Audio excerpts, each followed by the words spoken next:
Salam sejahtera bagi kita semua. Senang sekali dapat bertemu kembali bersama saya Pastor Charles Sebastian dalam channel YouTube kita Bro Semesta.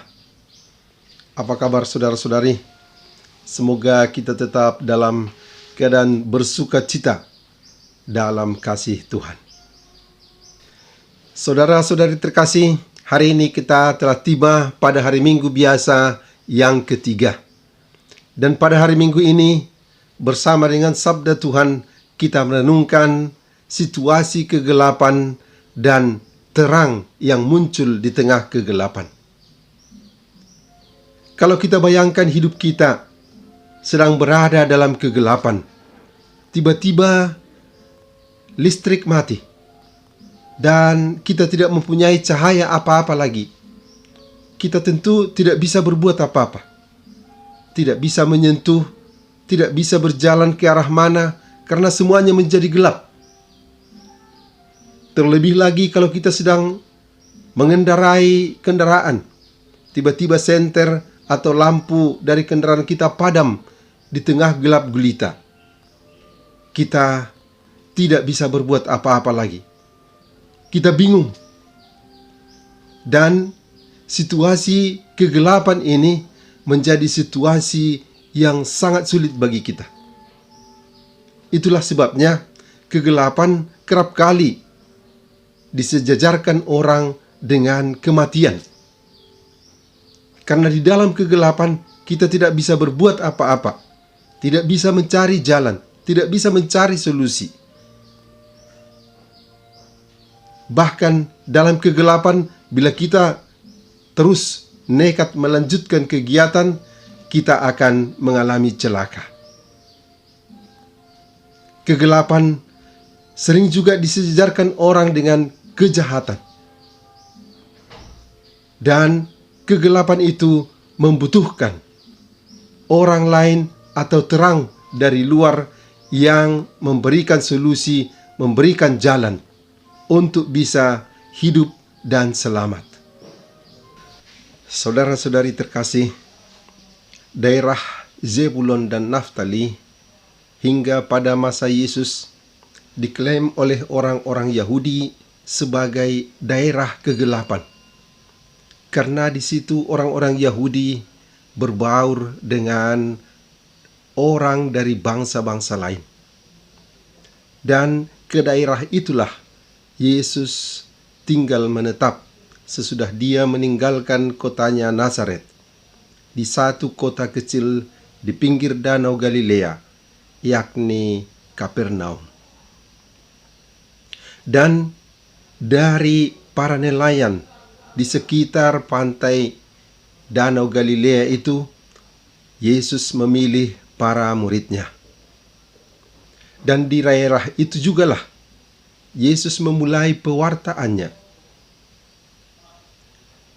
menyuarakan bertobatlah sebab kerajaan surga sudah dekat.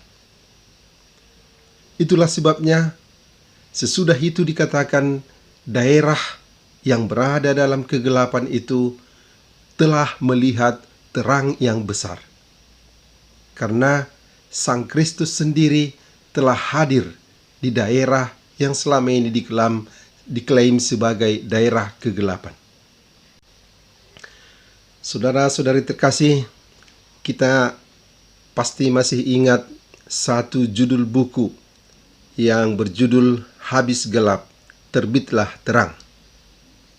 Buku itu berisikan tulisan-tulisan dari Raden Ajeng Kartini yang menyuarakan hak-hak wanita. Dan Habis Gelap, Terbitlah Terang merupakan usaha agar kegelapan ditinggalkan dan terang dihadirkan dalam kehidupan para wanita. Pewartaan Yesus yang pertama, yakni bertobatlah, sedikit banyak juga mencakup arti ini. Bertobatlah juga berarti tinggalkanlah kegelapan dan pergilah kepada terang. Bertobatlah berarti tinggalkanlah kejahatan, tinggalkanlah kematian, beralihlah kepada terang, kepada kehidupan, kepada keselamatan. Sebab kerajaan surga sudah dekat. Dekatnya atau hadirnya kerajaan surga itu dinyatakan oleh Yesus sendiri dengan berbagai tanda, mukjizat-mukjizat di mana Dia menyembuhkan orang-orang dari berbagai penyakit. Dan Dia menyuarakan, mengkhotbahkan cerita-cerita, berita-berita gembira. Dan berita sukacita yang terutama adalah berita sukacita tentang keselamatan.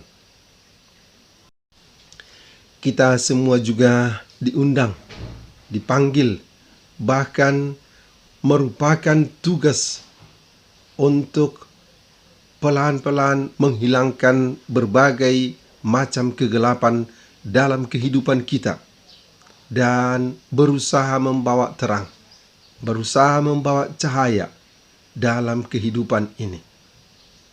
Kita mulai dari diri kita sendiri dan juga kita bersaksi untuk mengusahakan terang dalam lingkungan hidup kita, menjadi terang bagi orang lain.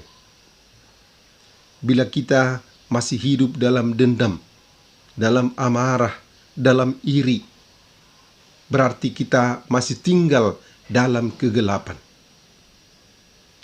Bila kita masih berkutat dalam masalah-masalah perselingkuhan, zina, korupsi, kita juga masih berada dalam lingkungan remang-remang kegelapan. Situasi ini perlu diberi cahaya, perlu diterangi dengan kabar kasih, kabar sukacita, kehidupan dan keselamatan dari Tuhan.